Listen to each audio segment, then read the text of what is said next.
kirkja samfélag. Kirkja samfélag í kringum borð og í kringum veislu og þegar var farið að huga því að byggja safnaðarheimilið hér í Neskirkju, þá var alltaf hugsunin að búa til torg. Torg þar sem að fólk kæmi saman og gæti líka átt borðsamfélag saman.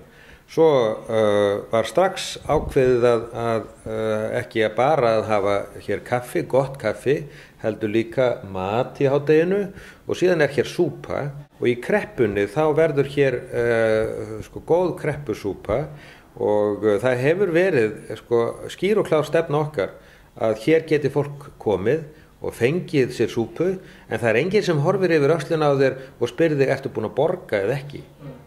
Hér kemur fólk til þess að fá sér súpu og það gerir það og nýtur súpunar en það fer ekki að skenknum til þess að endilega borga nema það eigi fyrir súpunni.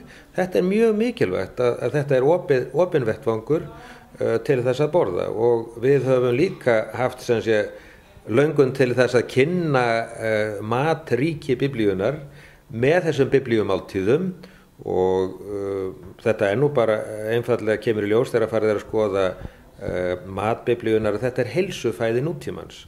Þannig að þetta gerir ekkert annað heldur en gott fyrir líkama og fyrir sál og líka fyrir samfélag. Og svo þetta með saltfiskin sem við höfum verið með í nokkur ár og síra Bárður Jónsson byrjaði þessar saltfiskmáltíðir og það ákveðin veruleiki í kringum þær.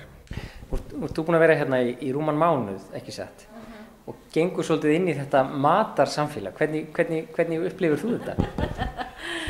Já, sem betur fyrir, ég vona myndavélin sýnir það ekki alveg nógu vel, en það sést alveg á mér að mér þykir mjög gott að borða.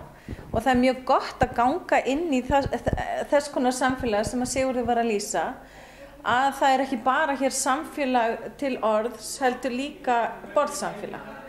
Og föstunni að þá náttúrulega tekur kirkjan hennan tíma algjörlega frá til þess að endurskoða, til þess að hafa tækifæri, til þess að fletja út líf sitt eins og saltfisk og skoða svo litið. Og þá jafnvel beita einhvers konar viðsnúningi og endurskoða það sem að maður vill hafa öðruvísi. Fastan náttúrulega auðvitað ekki bara tæki til þess að nota á prívatlíf sitt, heldur líka auðvitað á samfélag og umhverfi.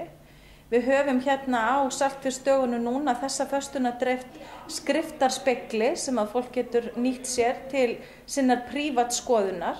En í borðræðunum sem eru fluttar þegar fólk búið að fá sér á diskana, örstuttar borðræður, að þá hefum við haft núna þessa föstu svolítið til skoðunar sáttina, sem hefur verið yfirskrift erindana. Og hún hefur verið skoðuð út frá mörgum sjónarhólum og hver fyrirlesari hefur lagt eitthvað nýtt til málana. Núna næsta föstudaga þá ætlar Dr. Sigríður Guðmarsdóttir að tala við okkur, þannig að á hverjum föstudegi eitthvað spennandi.